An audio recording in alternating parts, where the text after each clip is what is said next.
El tema de derecho humano a la protección a la familia. ¿En dónde está regulado este derecho humano?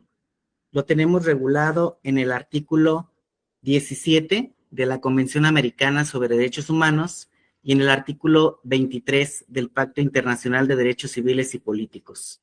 En estos artículos se reconoce la protección de la familia como derecho humano, pero también tenemos otros instrumentos internacionales que hablan de la protección al derecho humano de la familia. Tenemos el artículo 23 del Pacto Internacional de Derechos Civiles y Políticos. En este artículo se reconoce a la familia como elemento natural y fundamental de la sociedad, rescatando su necesidad de configurarse también como un sujeto de protección por parte de la sociedad y del Estado. Aquí también se reconoce el derecho del hombre y de la mujer a contraer libremente matrimonio y a fundar una familia sin tener edad para ellos, y por último se crea la obligación a los estados de garantizar la igualdad de derechos y de responsabilidades de ambos esposos en cuanto al matrimonio. Por otro lado, también tenemos el artículo número 10 del Pacto Internacional de Derechos Económicos, Sociales y Culturales. En este se describe a la familia como un elemento natural y fundamental de la sociedad y se le asigna el nivel más alto de protección y asistencia posible desde su constitución. Otro artículo de la Convención de los Derechos del Niño, en el número 5, se le reconoce expresamente a que la función principal en la crianza de los niños recae en sus progenitores. El texto alienta a padres y madres a abordar con sus hijos cuestiones relacionadas con sus derechos. ¿Por qué es tan importante el derecho a la familia? De la interpretación que se ha hecho de estos artículos y que han realizado diversos organismos internacionales en materia de derechos humanos, lo tenemos nosotros en una tesis aislada. Les paso el número de registro digital, es la 2002008 y titulada Protección de la familia como derecho humano en el derecho internacional, su contenido y alcance. Aquí establece estos puntos que tienen en pantalla. Primero, la familia es el elemento natural y fundamental de la sociedad y por cual debe de ser protegida por la sociedad y el Estado. También tenemos por ahí, ¿me apoyan a cerrar sus micrófonos?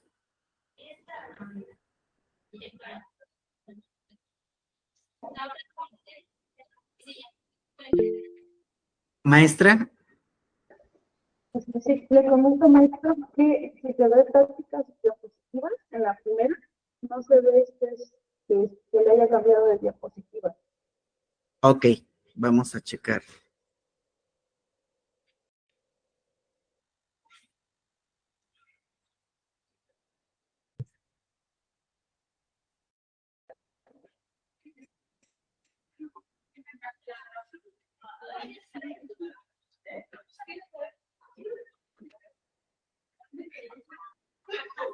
Vuelvo a compartir.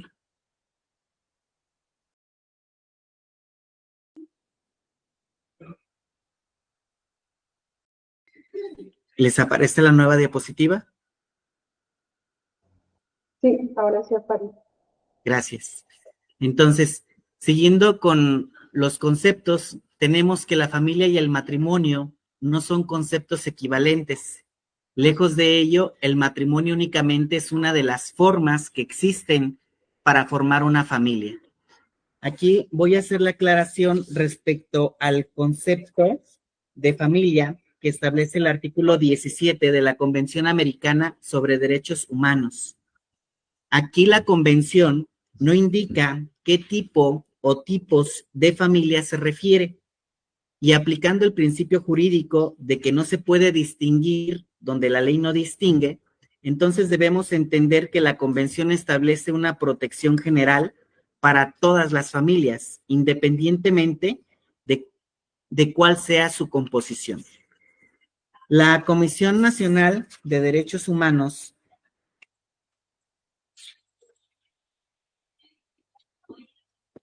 dentro de una publicación que realizó de las familias y su protección jurídica, menciona los tipos de familia que tenemos en la actualidad. Habla de la familia nuclear sin hijos, cuando únicamente son dos personas. Habla de la familia nuclear monoparental con hijos. Puede ser un solo progenitor con hijo. También habla de la familia nuclear biparental, que son dos personas con hijos, y habla de la familia ampliada o extensa. Pueden ser progenitores con o sin hijos y otros parientes, por ejemplo, abuelas, tíos, primos, sobrinos, entre otros. Habla de las familias compuestas, una persona o pareja, con o sin hijos, con o sin otros parientes y otros no parientes. Habla de la familia homoparental, son progenitoras o progenitores del mismo sexo con hijos, y habla de la familia heteroparental, mujer y hombre con hijos. Entonces, la protección que establece la Corte Interamericana es para todo tipo de familias, debe entenderse en el concepto más amplio. El derecho de protección a la familia implica favorecer ampliamente el desarrollo y fortaleza del núcleo familiar, más no del matrimonio. Pero ¿por qué tiene tanto interés el Estado en la protección a la familia? Bueno, aquí el garantizar la protección de todas las familias y que la legislación nacional no pueda establecer distinciones, exclusiones o restricciones a este derecho. Si ocurriera esto, vendría a constituir discriminaciones contrarias al estándar que establece la normativa. Es decir, no podemos discriminar a aquellas familias que son, por ejemplo, entre personas del mismo sexo. Esa protección también tiene un alcance para para todo tipo de familias. Voy a hacer el cambio de la diapositiva. Me indican, por favor, si la pueden visualizar.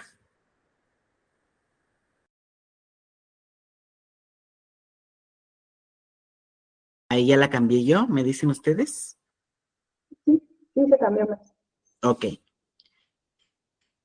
Dentro de los elementos que establece la tesis, dice que por el simple nacimiento de un niño existe entre éste y sus padres un vínculo que implica vida familiar, donde el goce mutuo de la compañía constituye un elemento fundamental de aquella, aun cuando la relación de los padres esté rota. Por lo que medidas nacionales que limiten tal goce sí conllevan una interferencia al derecho a la protección de la familia. Así, una de las interferencias más graves es la que tiene como resultado la división de una familia. Es decir, cuando una familia se separa, en el caso de un divorcio, pues es importante que los hijos sigan manteniendo ese contacto con ambas familias, ya sea con la familia que tiene la custodia o incluso con aquel progenitor que no tiene la custodia de los hijos, tiene el derecho de la convivencia. Y aquí es muy importante mencionarles que el derecho de convivencia no solamente es para papá o para mamá no custodio, sino también para la familia ampliada, es decir, los abuelos y la familia que tenga el progenitor no custodio. La Convención Americana sobre Derechos Humanos y el Pacto Internacional de Derechos Civiles y Políticos reconocen como legítima la disolución del vínculo matrimonial siempre y cuando se asegure la igualdad de derechos, la adecuada equivalencia de responsabilidades de los cónyuges y la protección necesaria de los hijos sobre la base única del interés y convivencia de ellos.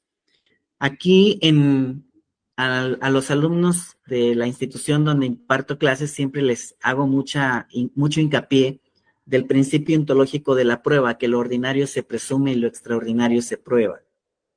Por ahí se decía que la mujer era la persona más idónea para el cuidado de los hijos por el solo hecho de ser mujer. El juzgar con perspectiva de género implica también apartarnos de este tipo de creencias.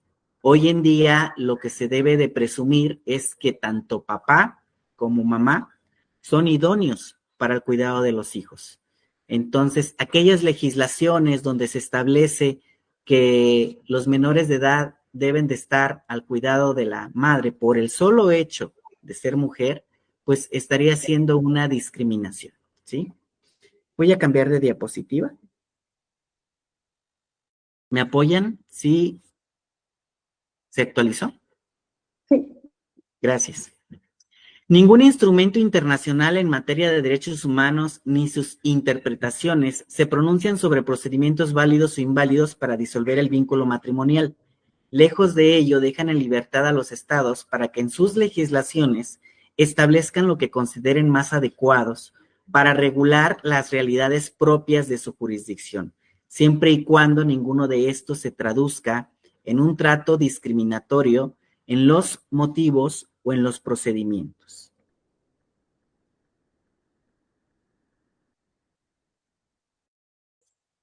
Algo que establece el Código de Oaxaca y el Código de Querétaro es que las disposiciones del derecho familiar son de orden público, de observancia obligatoria y de interés social. Esto en aras de proteger a la familia como tal.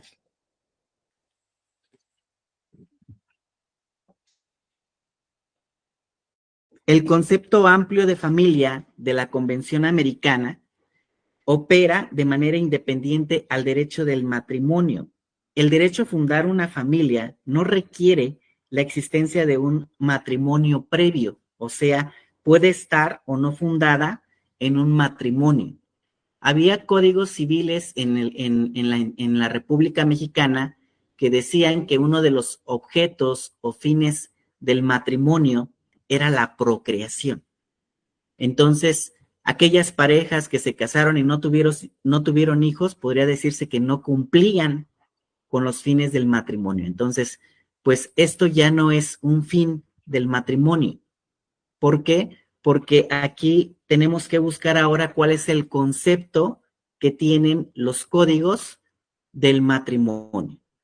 Anteriormente, en algunos códigos también mencionaba que el matrimonio era la unión de un hombre y de una mujer. Esto ya es discriminatorio. La mayoría de los códigos se han ido adecuando al concepto de que el matrimonio es la unión de dos personas. Es importante mencionar que el estereotipo de familia que la conceptualizaba entonces como la unión de un hombre y una mujer en matrimonio con hijos ha evolucionado hasta reconocer la existencia de una gran diversidad de grupos de personas unidas por otro tipo de vínculos y afectos diferentes al matrimonio. Todo esto viene siendo a raíz de instrumentos internacionales establecidos en el artículo 17 de la Convención Americana sobre Derechos Humanos y el 23 del Pacto Internacional de Derechos Civiles y Políticos. Pero, ¿qué es lo que establecen nuestros códigos? Voy a cambiar de diapositiva.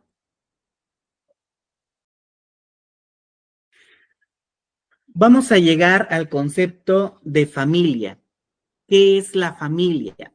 El Código Familiar de Oaxaca lo define como una institución social integrada por dos o más personas unidas entre sí por consanguinidad, por afinidad o por adopción. Menciona que las personas que la integran son sujetas de derechos y obligaciones. Esto está establecido dentro de su Código Civil del estado de Oaxaca, que es donde nos invitaron a dar esta charla. Y también establece cuál es el objeto del derecho familiar. Establece que el objeto primordial es proteger la organización y el desarrollo de la familia como elemento fundamental de la sociedad. ¿Y por qué es importante mencionar esto de la familia?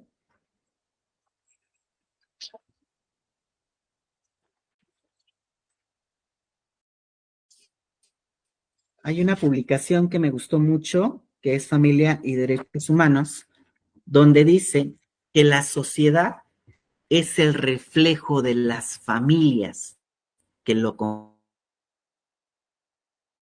que el concepto de familia y todas las familias requieren de esta protección. Por eso es la importancia del interés y de que sea de orden público. Otro de los objetos del derecho familiar es tutelar el respeto a la dignidad de las personas integrantes de la familia, de todos los que pertenecemos a la familia. Otro de los objetos es delimitar las relaciones del matrimonio, del parentesco, de la filiación y del concubinato. Otro de los objetos menciona que la ley debe de proteger la organización y el desarrollo de estas familias.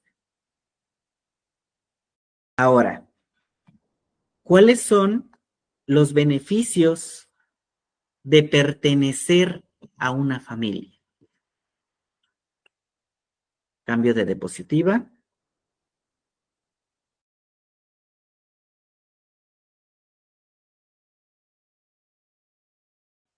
El pertenecer a una familia, con el pertenecer a una familia, tenemos derecho a fundar o vivir en familia y a no ser separado injustificadamente de ella. Ojo, salvo riesgo o peligro grave. Lo importante es de que esa unión familiar permanezca, persista. No es lo mismo un conflicto familiar con tu vecino, con tu amigo, con tu compañero de trabajo, de escuela, a que sea un integrante de tu familia, porque siempre les digo cuando intervengo en alguna mediación de un conflicto familiar, que esa persona va a ser tu mamá toda la vida, esa persona va a ser tu hija toda la vida, tu hermana. Entonces, aquí se requiere de una reestructura del tejido social. Entonces, sí merece una mayor protección de que la familia siga integrada. Tenemos derecho a contraer matrimonio libre y voluntariamente. Esa libertad obligó a algunos que en algunos estados se regulara las prohibiciones que existían para poderte divorciar. Por ahí había códigos que establecían que para poderte divorciar tenía que haber transcurrido cuando menos un año de matrimonio. Pues esto ya no sería voluntario, ¿verdad? Vas a estar a fuerzas con una persona que no quieres durante un año. Entonces, esa parte del libre y voluntariamente obligó a legislar a los estados para, pues si te casaste hoy y te quieres divorciar mañana, pues adelante, ¿no? Tú no puedes estar con alguien que no quieres estar. Tú no puedes permanecer con alguien a la fuerza. Tenemos derecho y también la obligación de proporcionar y recibir alimentos. Los alimentos son recíprocos. Como menor de edad, tengo derecho de recibir alimentos. Como mayor de edad, si estoy estudiando de acuerdo a la legislación, aquí en Querétaro es hasta los 25 años. Pero ¿qué creen? El día de mañana que estemos viejitos, también tenemos derecho a recibir alimentos. Por eso decimos que los alimentos son recíprocos. ¿Y por qué la importancia de conocer el concepto de familia o todo lo que involucra a la familia?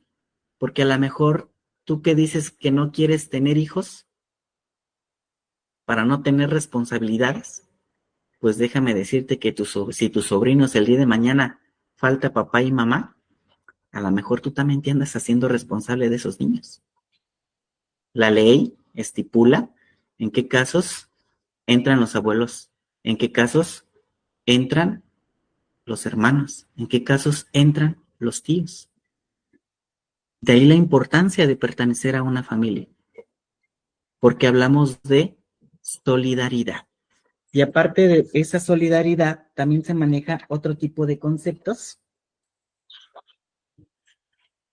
como son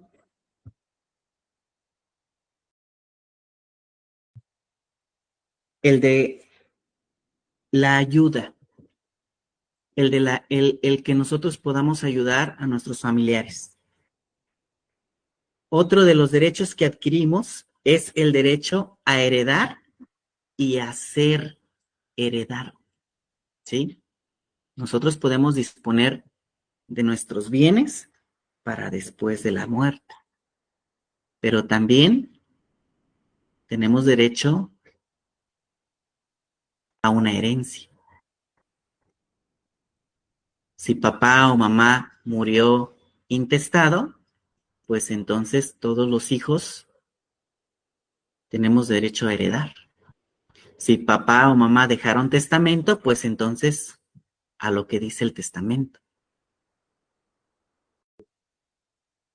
¿Por qué es tan importante el permanecer a esa familia, el estar bien con esa familia? Me acuerdo una vez se acercó una persona conmigo para preguntarme que tenía una duda y me decía, fíjate Julio que por ahí mi hermana falleció y a todos mis hermanos les dejó algo. A mi hermana le dejó una casa, a un hermano le dejó un carro, a otra hermana le dejó cuentas en el banco. A todos les dejó en su testamento y a mí no. Y me preguntaba que si el testamento era válido. Y la respuesta es sí. Y entonces, ¿se acuerdan del principio ontológico de la prueba que les acabo de mencionar? Lo ordinario es de que si a todos los hermanos le dejó, pues a ti también te hubiera dejado. Eso es lo ordinario. Lo extraordinario es que si a todos les dejó y a ti no, pues pregúntate qué le hiciste a tu hermana, ¿no? ¿Por qué estaba sentida contigo? ¿Por qué estaba dolida contigo? Esa pregunta cuestiónatela tú y respóndetela tú. ¿Por qué no te dejaron nada a ti? Entonces, sí tiene mucho que ver la cuestión familiar, el cómo estemos con nuestra familia. En otro asunto que tuvimos por ahí en materia de mediación, cuestionaba yo el testimonio de, de uno de los hermanos. Ella lleva como testigo a su hermano y él lleva como testigo a su cuñado. Y dije, su asunto está bien fácil, porque prácticamente el testigo era el mismo. Si esto se va a juicio, pues lo que diga el testigo, el juez le va a ayudar para resolver el problema. ¿Por qué no toman su decisión en este momento? Y la chica dice, está bien, que la custodia se la quede él. ¿Cuál es el principio ontológico de la prueba aquí? Lo ordinario es que tu familia te apoya. Lo extraordinario es que ni tu propia familia te apoye. Esa es la importancia de que nosotros estemos bien en una familia.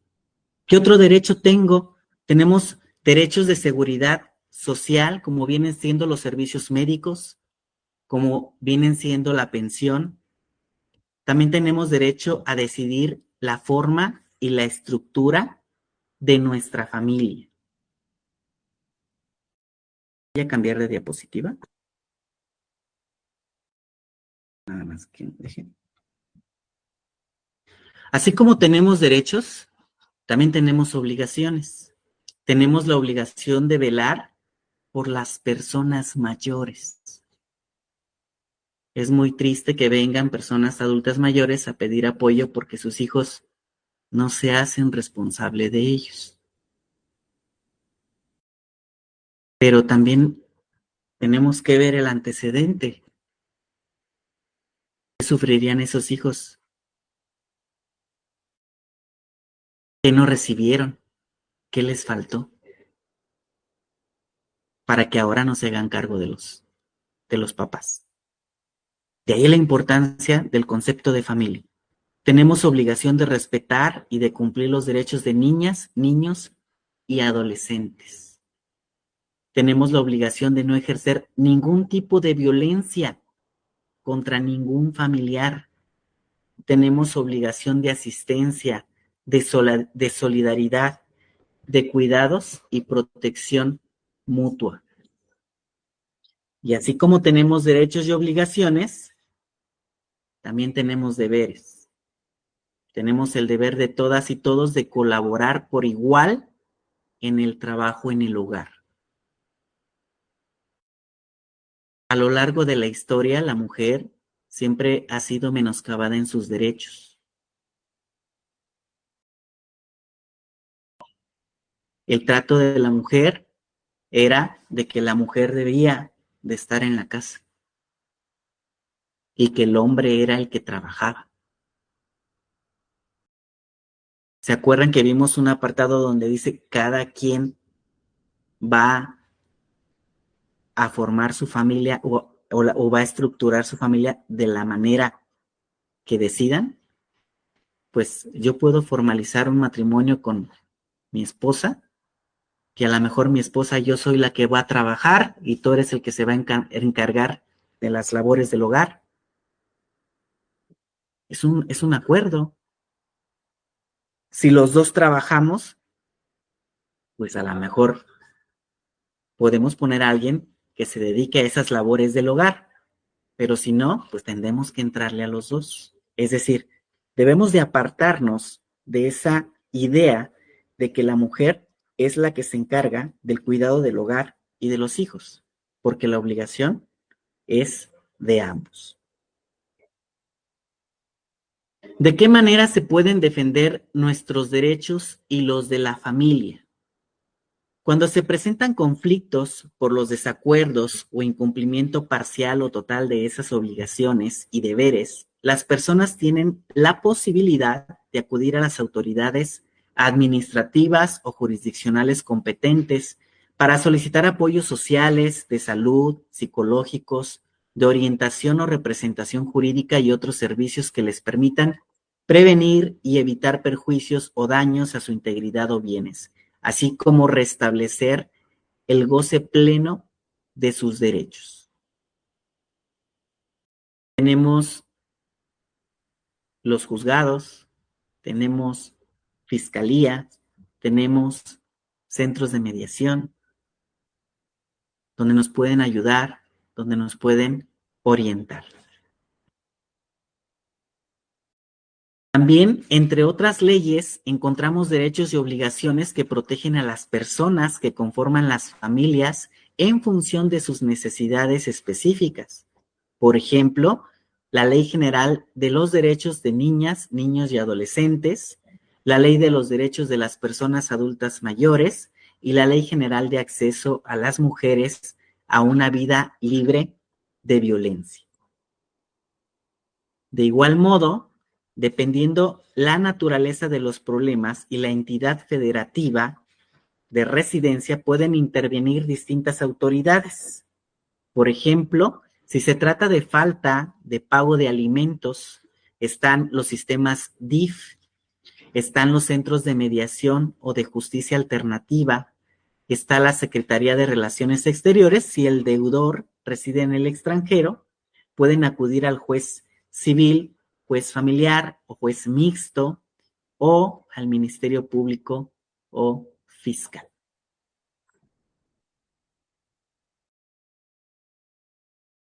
Para el caso de la guardia y custodia y convivencias con los hijos, también se puede acudir a los sistemas DIF, a los centros de mediación o justicia alternativa, ante el juez civil o familiar, al Ministerio Público Fiscal, según se trate, y en casos de sustracción o retención de menores de edad, con este último. En casos de violencia familiar, las Procuradurías de Protección de Niñas, Niños y Adolescentes, el sistema DIF, el Ministerio Público Fiscal, a los centros de atención a la violencia familiar, al Instituto Nacional de las Personas Adultas Mayores, al Instituto Nacional de las Mujeres o a los institutos estatales. Incluso también en los municipios, en el caso de Querétaro, también se encuentra. Ante una negativa de registro de nacimiento de una niña o de un niño para el reconocimiento de paternidad o maternidad, podemos acudir ante el juez civil y ante el juez familiar. Aquí también es muy importante traer a colación el principio ontológico de la prueba de que lo ordinario se presume y lo extraordinario se prueba, porque lo ordinario era de que si había una mujer con hijo, lo que conocemos como madre soltera, lo ordinario es que viniera un hombre y le dijera, yo le doy el apellido a tu hijo. Eso es lo ordinario para nosotros. ¿Qué es lo extraordinario? Que viniera otra mujer y dijera, yo le doy mi apellido a tu hijo. Ah, caray, es que eso no se puede, ¿sí? Ya la corte dijo que es viable la comaternidad. Esa mujer puede reconocer como hijo propio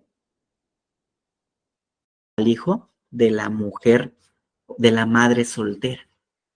Y antes no era común ver ese tipo de situaciones. Y es lo que nuestro derecho familiar, lo que nuestro concepto de familia va cambiando. En el caso de divorcio, pues acudimos ante el juez del registro civil o que en algunos estados se le conoce como juez del registro civil, en otros como oficial del registro civil, o bien pueden acudir ante el juez civil o familiar o mixto, según sea el caso. En casos concretos como las transgresiones a derechos de niñas, niños y adolescentes, podemos acudir a las Procuradurías de Protección de Niñas, Niños y Adolescentes. En caso de sucesiones y herencias, podemos acudir ante el juez civil o familiar. Para el caso de pensiones de seguridad social, podemos acudir a las instituciones para atención al derechohabiente, al IMSS, al ISSSTE, al ISFAM, etcétera, o a los tribunales de lo contencioso administrativo. ¿Por qué es tan importante el cambio que ha tenido el derecho familiar en nuestros días? Por aquí traje a colación una sentencia, voy a dejar de compartir, a lo mejor por el tiempo no nos va a alcanzar, no nos va a dar oportunidad de analizarla, pero para que ustedes la conozcan, la puedo dejar con la maestra para compartirlas, que es la famosa sentencia del poliamor. Aquí les dejo los datos y voy a empezar a compartir. Este juicio de amparo es el 1227 del 2020, es del juzgado octavo del distrito en materia de octavo de distrito en materia de amparo civil, administrativa, de trabajo y juicios federales en el estado de Puebla. ¿En qué consisten los hechos? Bueno, es un hombre que es su intención contraer matrimonio con dos mujeres y estas dos mujeres están de acuerdo. Van ante el oficial del registro civil y pues el oficial del registro civil les dice que no, porque la disposición dice que el matrimonio es la unión de dos personas. Y entonces dentro de los hechos mencionan pues que esa norma es discriminatoria. En la sentencia se concede el amparo para que pueda contraer matrimonio con las dos. Este asunto todavía no está resuelto por completo. Entonces, estamos en espera de la resolución de qué determina la Corte con relación a esto que se conoce en Brasil como los matrimonios triales. Antes de este asunto hubo otro en el juzgado octavo de distrito en materia de amparo civil, perdón, este es el del octavo. Antes de esto hubo otro en el tercer tribunal colegiado de circuito de la Ciudad de México que resolvió que no había ninguna discriminación el hecho de que no se permitiera casar tres personas, porque no lo llamaba como relaciones, como orientación sexual. A esto le llamaba una conducta humana sexoafectiva. Entonces ya tenemos también un antecedente en el que se dijo que no es viable los matrimonios triales. Pero aquí no es importante solamente el que si se permitan casar 3 personas o no, sino los alcances que va a tener, la protección que van a requerir, pues, las 3 personas, seguridad social, pensión, todo lo que implicaría. Y al rato los problemas de divorcio, ¿no? Me casé con 2, pero me quiero divorciar ahora de ti, pero de ti no. Entonces, es muy importante darle seguimiento a este tema porque tiene que ver con el concepto de familia. ¿Cuál es el concepto de familia que tenemos ahora? ¿Cuál es el objeto del matrimonio? Porque si nos vamos al término de ayuda mutua, cuidado con ese tema, porque entonces sí digo yo, pues si entre 2 personas nos ayudamos, pues entre 3 nos ayudamos más, ¿no? Si ese fuera el concepto, a lo mejor por ahí pudiera resolverse favorable para el quejoso. De hecho, también les voy a mostrar este recurso de revisión. Solo apóyenme a decirme si lo tienen en pantalla. Ese es el recurso de revisión 2021. Este es el que resolvió que no había una discriminación en las relaciones poliamorosas, que también se le llama así, porque no es una orientación sexual, sino que eso que tú pretendes es una conducta humana sexoafectiva. Pero lo importante de este recurso es que tiene un voto particular. Este voto particular fue de la magistrada Paula María García Villegas Sánchez Cordero. Si les suena el nombre, sí están en lo correcto. Ella es hija de la que fue ministra Olga Sánchez Cordero. Y ella dice que se debió conceder el amparo y protección de la justicia federal al quejoso y declararse la inconstitucionalidad del artículo 146 del Código Civil para el Distrito Federal, hoy Ciudad de México. Es decir, que ella considera que el hecho de que se disponga que el matrimonio sea entre 2 personas, sí debe declararse inconstitucional. Y entonces dar la pauta para los matrimonios triales. Pero este nada más quedó en voto particular. Vamos a ver qué se resuelve en el otro asunto que todavía no está terminado.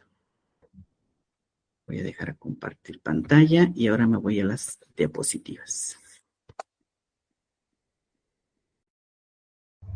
Maestro, y nada más te quedan 2 minutos para dar paso a las preguntas. Gracias. Pues de hecho, esta es la que me quedé. Pensiones, sí. Con esto agotaría el tema. Espero que haya sido productivo para ustedes y agradezco nuevamente la invitación para esta charla. Muchas gracias, maestro, por esta información. De igual manera, para las personas que quieran hacer sus preguntas, pueden ir levantando la mano y nosotros les vamos a dar la palabra. Sí.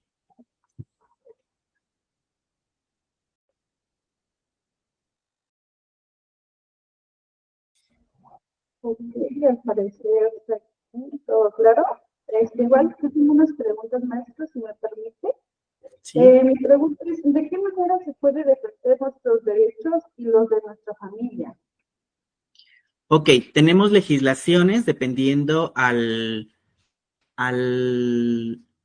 la cuestión que nosotros tenemos de la que nos dolemos, ¿sí? Si, por ejemplo, es cuestión de violencia familiar, pues podemos acudir a las fiscalías.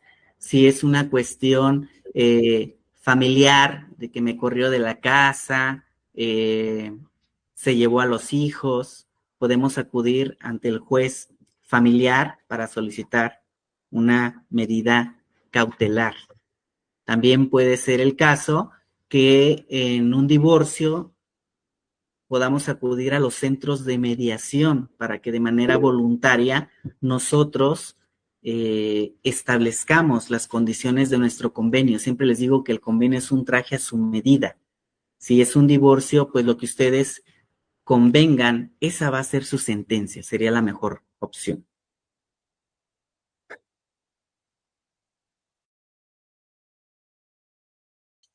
Sí, Cassandra nos dijo buenas tardes. ¿Tienes alguna pregunta? Adelante.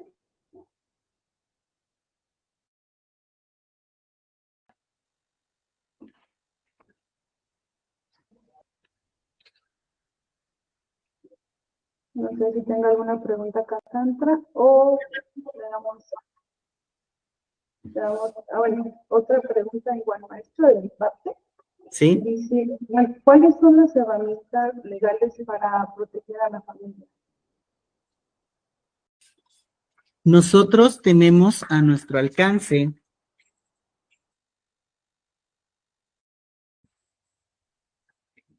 los códigos civiles, los códigos familiares y los códigos penales de cada entidad federativa. En ellos se establecen los derechos, las obligaciones y los deberes recíprocos entre sus integrantes. Estas disposiciones contemplan mecanismos que permiten exigir la satisfacción de sus derechos ante cualquier incumplimiento y regular las consecuencias jurídicas que se deriven.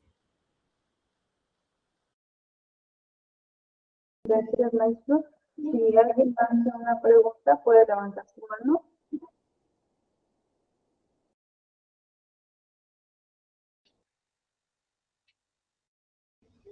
En los comentarios, Cassandra nos dejó su pregunta. Dice, si una pareja ambos trabajando y la madre le pide pensión alimentícia al padre, ¿cómo funcionaría? Obvio, pero estos ya están separados y solo tienen una hija. Ok, nuestro código civil, aquí sí hago mención del estado de Querétaro, desconozco su código familiar de Oaxaca con relación a la cuestión de una separación, establece que la persona que tiene a cargo al menor de edad cumple con su obligación alimentaria. Es decir, la obligación de dar alimentos es de aquel progenitor que no tiene la custodia de los hijos, ¿sí? Entonces, aunque ambos trabajen o aunque uno de ellos no trabaje, es decir, si el padre no custodio no trabaja, tiene derecho a recibir una pensión. Y si el padre custodio trabaja, también tiene derecho a recibir una pensión del padre no custodio, ¿sí? Porque la obligación es del que no vive con los niños. Entonces, el hecho de que los niños estén con uno de los progenitores y ese progenitor trabaje, pues es un plus para los niños, porque se entiende que todo lo que recibe ese progenitor, pues también es para sus hijos.